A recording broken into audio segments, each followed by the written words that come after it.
بڑی خبر آ رہی ہے کہ پی ٹی آئی کے دور حکومت کے دوران عجب کرپشن کی غضب کہانی سامنے آئی ہے۔ چیئرمین پی ٹی آئی کی فرنٹ پرسن کے طور پر کام کرنے والی فرح گوگی کی کرپشن کی داستان سامنے آئی۔ فرح گوگی کے اثاثوں میں 2017 سے 2020 تک 4,520 ملین روپے کا حیرت انگیز اضافہ۔ فرح گوگی 2020 میں 950 ملین روپے کے اثاثوں کو خود تسلیم کرتی ہیں۔ اس کے علاوہ ان کے غیر ظاہری مگر ملکیتی اثاثے 3,825 ملین روپے ہیں۔ صرف 3 سالوں میں ظاہری اثاثوں میں 420%، غیر ظاہری اثاثوں میں 15,300% اضافہ ہوا۔ یہ اثاثے فرح گوگی کی ذاتی ملکیت ہیں۔ احسن جمیل گجر اور باقی رشتہ داروں اور حصہ داروں کے اثاثے اس کے علاوہ ہیں۔ ایس ای سی پی ریکارڈ کے مطابق فرح گوگی مختلف کمپنیز میں حصہ دار ہیں۔ 426 ملین روپے کا بھاری سرمایہ صرف ایک بینک اکاؤنٹ میں 2018 سے 2022 تک 47 مختلف ٹرانزیکشن کے ذریعے ڈپازٹ کروایا گیا۔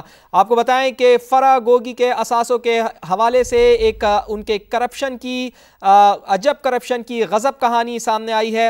اسی کے اوپر بات کرتے ہیں۔ ہمارے ساتھ موجود ہیں اشتر اوصاف صاحب۔ بہت شکریہ اشتر اوصاف صاحب آپ کا وقت دینے کے لیے۔ کیا چل رہا تھا سر یہ سابقہ دور میں؟ اتنی کرپشن کی گئی، پاکستان کو نقصان پہنچایا گیا، عجب کرپشن کی غضب کہانی سامنے آئی ہے، کیا کہیں گے آپ اس کے اوپر؟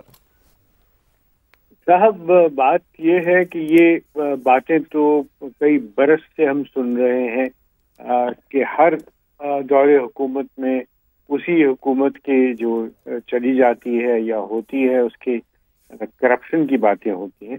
بات تو شواہد کے ہیں، اور اگر شواہد موجود ہیں، اور چونکہ آپ نے سارا جو ذکر کیا وہ کاغذات کے اوپر ہے، وہ چیزیں ہیں جو ایس سی سی پی میں ہیں، جو ڈکلیئرڈ ان کے اثاثے ہیں، اس میں جو بڑھوتی ہے یعنی وہ جس طریقے سے وہ بڑھے ہیں، ظاہر ہے اس کا ان کو تمام حساب دینا پڑے گا۔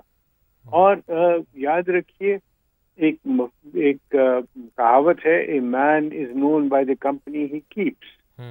تو جن حالات میں، جن واقعات میں، جن لوگوں کے ساتھ ان کا اٹھنا بیٹھنا تھا اور جہاں سے ان کو وہ انکریجمنٹ تھی، یہ سب کی سب باتیں جو ہیں یہ اس چیز کی غمازی کرتی ہیں کہ جو باتیں کی جا رہی تھیں کرپشن کو روکنے کی اور انصاف دینے کی، کام تو اس کے بالکل برعکس تھا۔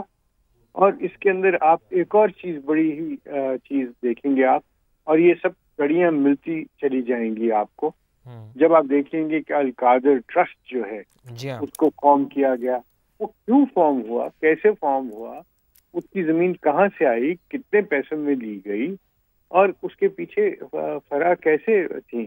اور آپ کو یہ بھی علم ہے کہ انہوں نے کئی اور ٹرانزیکشن میں بھی ان کا نام لیا جا رہا ہے، اور ان میں سے ایک ٹرانزیکشن ہے کہ انہوں نے وہ گھڑی بھی جو عمران خان صاحب کو دی گئی تھی سعودی عربیہ کے ولی عہد کی طرف سے، اس کو بھی وہی لے کے گئی تھی سیل کے لیے۔ تو یہ تو جو ہے ایک جالا بنتا چلا جا رہا ہے، یہ ساری چیزیں نظر آ رہی ہیں، کڑی سے کڑی ملتی جا رہی ہے، اور یہ انہی کو ایکسپلین کرنا ہے۔